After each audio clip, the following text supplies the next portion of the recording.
দূরের মানুষ আপনাকে যখন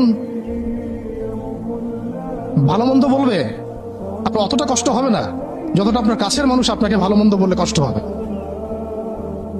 যখন আপনার প্রিয় মানুষেরা আপনাকে পাথর ছুড়বে, এই পাথরের আঘাত সহ্য করা এত সহজ না।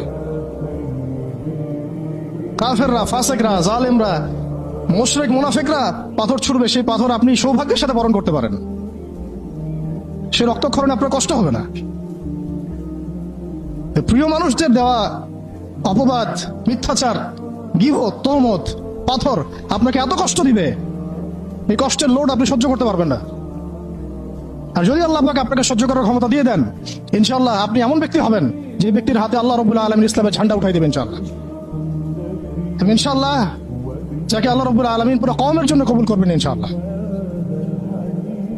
এবং পুরো শক্তি আপনার সামনে একদিন না একদিন পরাজয় বরণ করবেই, সময়ের ব্যাপার।